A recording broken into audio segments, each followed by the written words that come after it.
Hi, my name is Jolene Plekenpole, and for my presentation this week, I've decided to look into the two most important ways that we as humans are unlike God.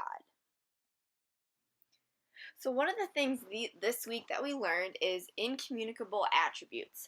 So, these are characteristics which are less shared with humans. So, applying that specifically to this class means that they solely belong to God alone.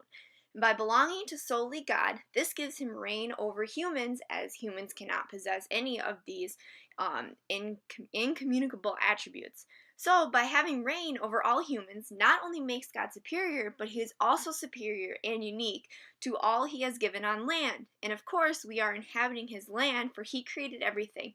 And we are blessed to have in our life each and every day everything that he created on this land. One of the characteristics that makes us humans unlike God is God's eternal. This means that God is not limited by time. Isaiah chapter 44 verse 6 reads, "Thus saith the Lord of the King of Israel and his Redeemer the Lord of hosts, I am the first and I am the last, and beside me there is no God."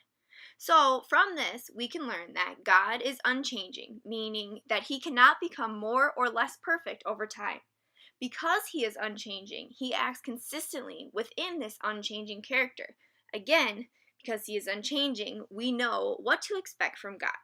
So, to sum up these points, our textbook reads that God has no beginning, end, or succession of movements in his own being, and he sees all time equally vividly.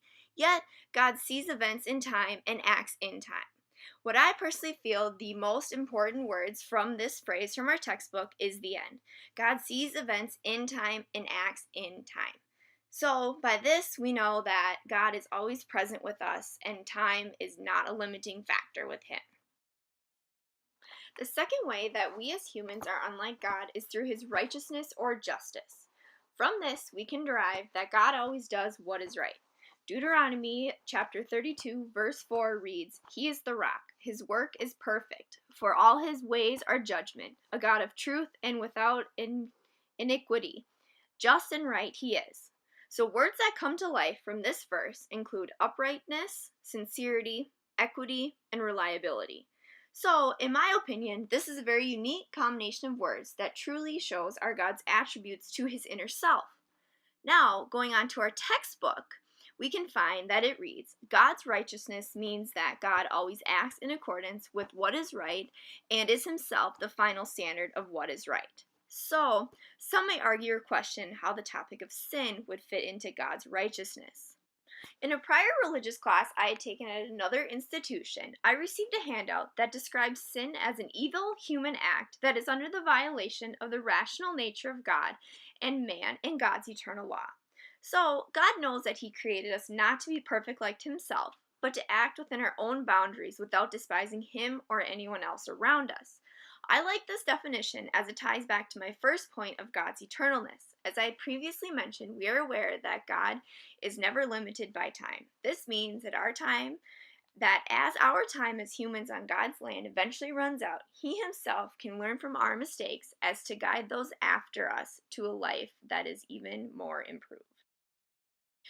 From these points in this week's class material, I have derived three takeaways. The first one is that they show us our limits. That means that we are better able to recognize where we are attempting to play God in a relationship or in a circumstance that is specific to each individual. Second, they teach us a reliance on God. So this means that when we come to recognize how eminently qualified God is to sustain his creation and rule over it, we relinquish control to him. Finally, they teach us to love our neighbor. So we not only learn to embrace our own limits, but we also learn to accept the limits of others. When we recognize that we don't need our neighbor to save us, we can freely extend to them the unconditional love that has been given to us through the miraculous atoning work of Christ. Thank you.